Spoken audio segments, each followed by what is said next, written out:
Abertura Ruy Lopes, variante Genest ou Schulman.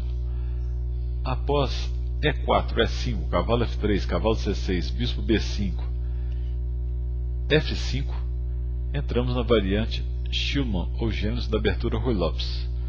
É uma linha muito aguda. Aqui vamos ver a linha com D4 para as brancas. Após F toma E4. As brancas podem evitar muitas confusões com bispo toma C6, D toma C6, cavalo toma E5, com um jogo equilibrado, mas consideram-se que a branca não tem muitas perspectivas de vitória nessa linha.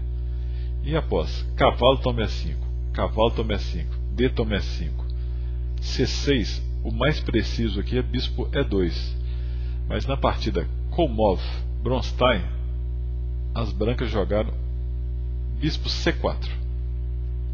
E depois de dama A5 cheque, cavalo D2, dama toma E5, as negras estão jogando D5 com ganho de tempo.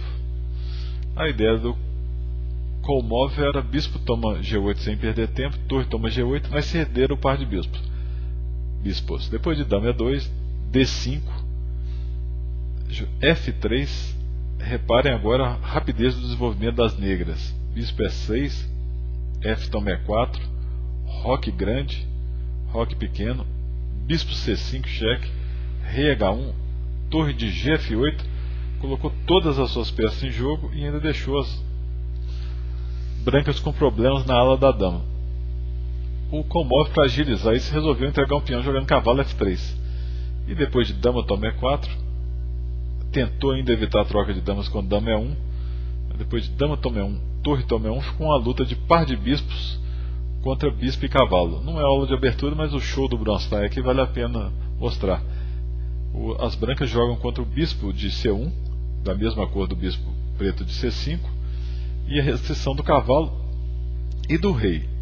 Depois de bispo G4, bispo E3, D4, bispo G5, torre de D8, torre toma E8, torre toma E8, torre E1, Kolmov deixou entrar um final puro de par de bispo contra bispo e cavalo.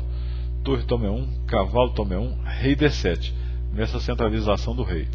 H3, bispo D1, bispo D2, evitando um bispo B4 aí, e eliminação do cavalo que cairia um peão. Bispo E7, G3, C5. Repare como ele vai restringindo o bispo tem poucas opções já de movimento. Rei G2, o rei preto também não consegue acessar a ala da dama por enquanto. Bispo F6, rei F2, C4, C3, rei C6, continua a centralização do rei. Cavalo G2, bispo C2, rei E2, bispo D3, rei D1. Agora o rei branco está cortado na primeira fila. Bispo F1, cavalo F4. E agora o Bronstein leva para um final de bispo contra cavalo muito interessante. Uma das vantagens do par de bispo é você poder trocá-lo na hora conveniente.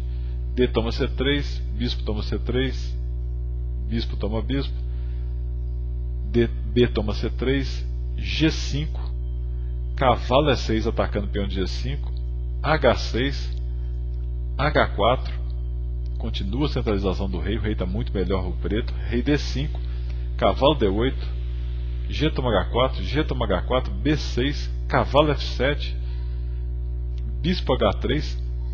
Agora as negras deixam tomar o peão de H, porque caso tomasse, o cavalo ia ficar cortado no canto, técnica comum no final de bispo contra cavalo.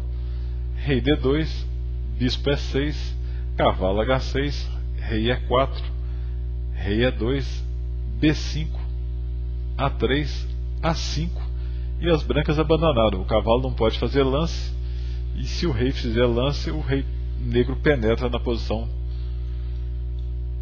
vencendo com muita facilidade. Grande partida do Davi Bronstein.